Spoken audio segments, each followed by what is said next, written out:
as well to define creativity, I feel. And to me, there are three key terms here. The first is imagination. Now, imagination to me is the wellspring of all of this. Imagination is the most extraordinary power. And so far as we can judge, only human beings really show it in anything like the degree that we do. I mean, other species may have imaginations, but it's not obvious in quite the same way.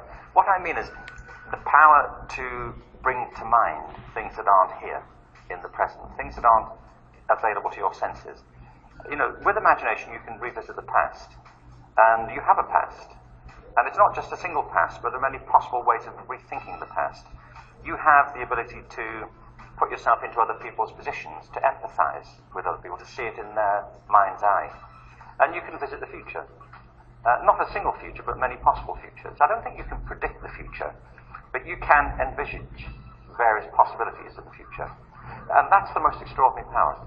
I think almost everything that's distinctively human comes from that power. Creativity is a step on from there, because you could be imaginative all day long, but never do anything. You know, you would never say of somebody, you know, they're tremendously creative, but what would they do? Well, nothing.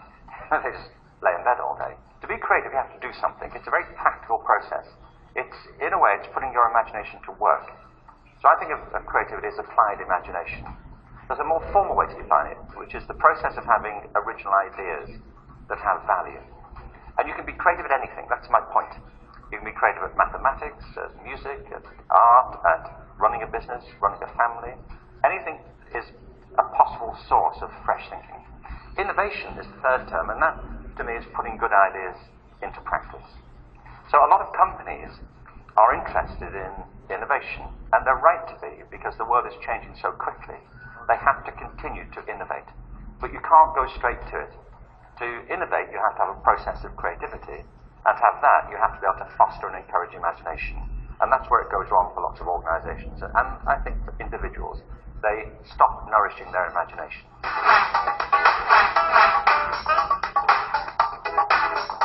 I've always been struck by this, you know, that if you ask most adults if they think they're creative, surprisingly, they think they're not. I mean, ask at the next dinner party, and it's really surprising to me that most people don't think they're very creative and think that only special people are. But if you ask children if they think they're creative, they all do, up to a certain age. And there comes a point where people seem to lose confidence in their creativity. And I think there are lots of reasons for it.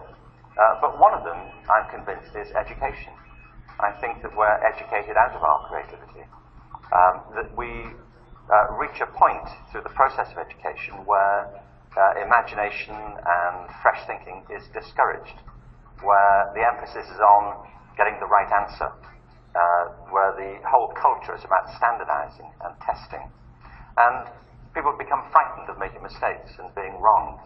And I don't mean to say that being creative is the same thing as being wrong, but everybody knows that if you're trying to pursue original thinking, there are lots of false turns, there are lots of errors, lots of trials that don't quite work out. I remember speaking to a friend of mine once who won the Nobel Prize for Chemistry. I have not won the Nobel Prize for Chemistry, and I was never very good at chemistry, but he clearly was. And I asked him one day how many of his experiments failed, and he said about 98% of them. But he said, of course, failure is not the right word. When you're trying new things, you're constantly experimenting to see what works and what doesn't. And being able to fail is an essential part of the process of encouraging creativity. And if you live in a culture, whether it's a school or a company, where you're frightened of failing, then innovation and creative thinking starts to be stifled and inhibited. So it's one big factor. There are others, but I think that's the big factor. So part of this is to deliberately encourage imagination, you know, through subjecting yourself to new experiences, you know, through, you know, if I always say to adults, you know, if you never go to an art gallery, go to one. If you've never been to a ballet, go and try one out. If you don't go to a sports event, go. If you always drive the same way to work, take a different way to work. But stimulating your imagination with a flow of ideas is the heart of that. Now, some companies have a very deliberate policy of doing that.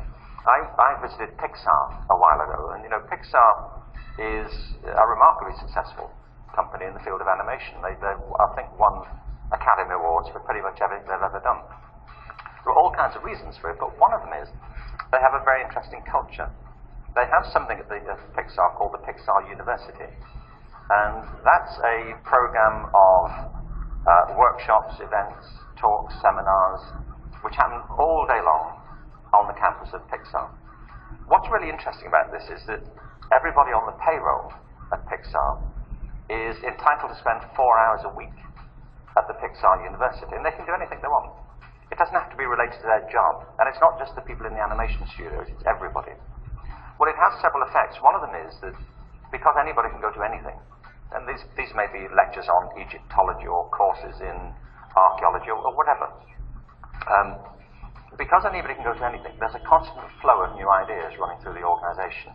People's minds are kept alive by it, off the job and on the job. And the second thing is because anybody can go to anything, people are constantly running into each other from different parts of the organization. So it creates a bonding culture of the organization, a sense of a common culture.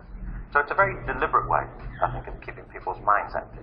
You look at other companies like Procter & Gamble, for example, who are in a whole range of products and commodities of various sorts. They have a very different strategy for innovation. They have a whole series of kind of innovation pods, where people come together from different parts of the organization, and often they work with agencies outside the organization. I was looking recently at Cisco Systems. John Chambers there was talking recently about his changing style of leadership at Cisco, which is a highly successful internet company, but they've now moved into these flip camcorders. What they deliberately do there is bring together cross-disciplinary teams. The whole emphasis is on collaboration. And this to me is really important, that creativity is about making connections, about seeing relationships, about opening up new possibilities. And if you have an organization, and it could be a school or a company, where all the different disciplines are kept separate from each other, where people only talk within their own specialism, it's much less likely that you'll get that sort of spark of innovation that comes from people comparing and exchanging ideas across the different fields of activity, the different disciplines. So a big bit of this for me, for leading a culture of innovation, is to recognize that the real creative thinking isn't solo. It's not an individual performance. I don't mean it never is, but much more often, innovation and creative thinking comes from people collaborating, from working in teams. And it's one of the other ways, by the way, in which you get stifled in education, because people are assessed as individuals rather than working collaboratively. And if you really want that spark of creative culture, it comes from the mixing together of people's ideas.